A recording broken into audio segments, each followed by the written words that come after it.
Russia is losing gains, shocking developments on the front. Wars can cause great economic difficulties for states. Against this possibility, states need to take economic measures as soon as the conditions of war arise. Having the capacity to sustain a war is as critical as starting it.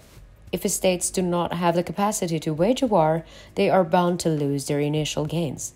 It is necessary to replace the losses at the front. The loss of troops, combat vehicles, and equipment must be replaced quickly. It is through this replacement that troops keep their combat motivation high. However, if these conditions are not met, the troops fighting at the front become anxious and pessimistic. As a result, it's become impossible to make gains at the front and losses continue to be suffered. Political power holders should explain the citizens of the country in such a situation. If this public is not provided with enough information to avoid public backlash, there are maybe even greater backlash. While the war is in full swing at the front, the Russian army continues to suffer huge losses. The inability to compensate for the losses suffered by the Russian army leaves the Russian troops helpless. This situation of the Russian troops is also causing a great reaction from the public. As the public reaction increases day by day, the gains of the Russian troops are disappearing one by one.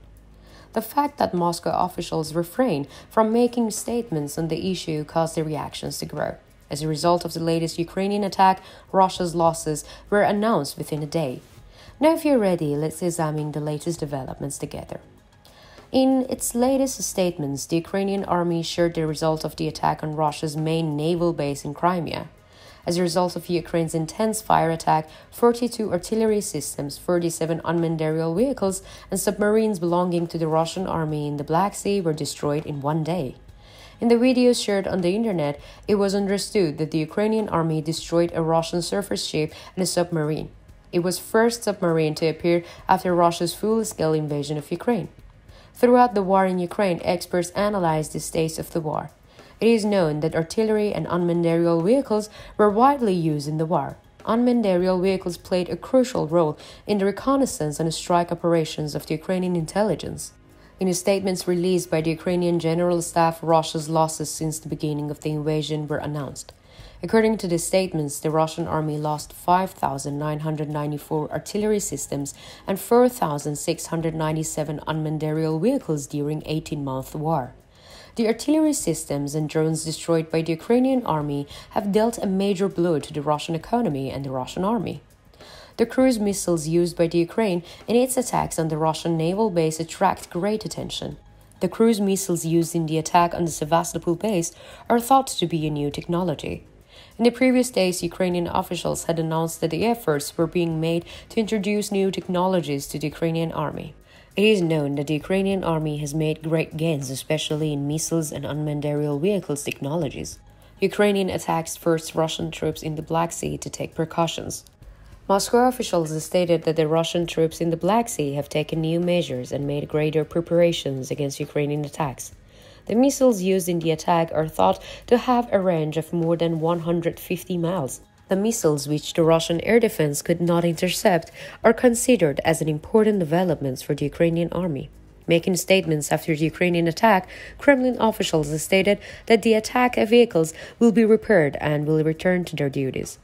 Andrei Yusuf, the spokesperson of the Ukrainian military intelligence organization, said in the statements that it was not possible to repair the attacked vehicles.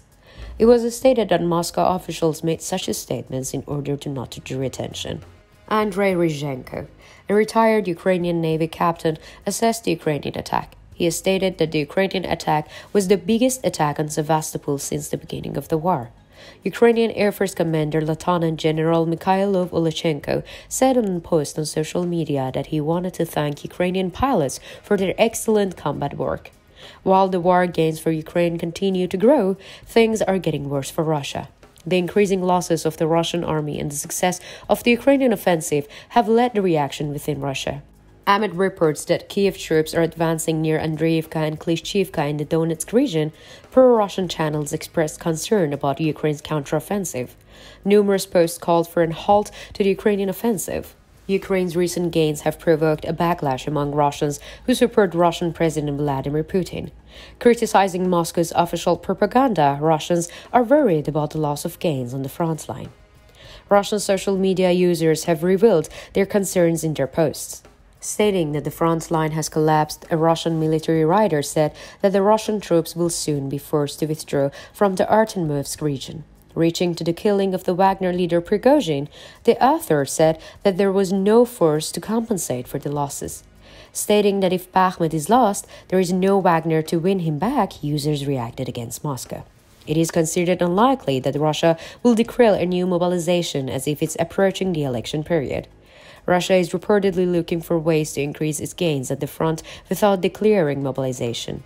However, in this case, the increasing reactions may negatively affect Putin's election process.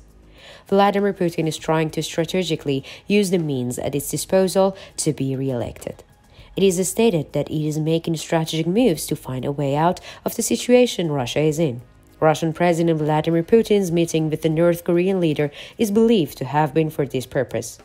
According to information obtained from local sources, Russian troops are experiencing a loss of motivation.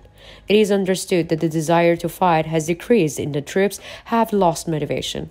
Russian troops who have difficulty in resisting the Ukrainian attacks want to move to the front further back. Failure to resolve the logistical problems on the front line leaves the fighting troops in a difficult situation. The Ukrainian army, on the other hand, continues its efforts to increase its gains. The Ukrainian army is increasing its gains in the territories liberated from Russian occupation. The Ukrainian army, which deploys attacks vehicles and ammunition to the front line, is trying to be permanent in the region. The Ukrainian army, which is trying to destroy the Russian troops in the occupied Ukrainian territories, says that the war will only end if the Ukrainian territories are liberated from the occupation. The Ukrainian army's counterattacks are expected to accelerate in the coming days. It is known that the Ukrainian counterattacks have made gains by breaking through Russian defense lines. The Ukrainian army, which overcomes Russia's heavily mined area with the slow but strong steps, continues to increase its strength. How do you assess Russia's huge loss in one day? Do you think the Russian army will continue to lose its gains on the battlefield? How do you assess the success of the Ukrainian army in offensive operations? How do you interpret the reactions of the Russian people to the losses? Do you think the Ukrainian army will be able to continue its gains? We value your opinion. Please share it with us.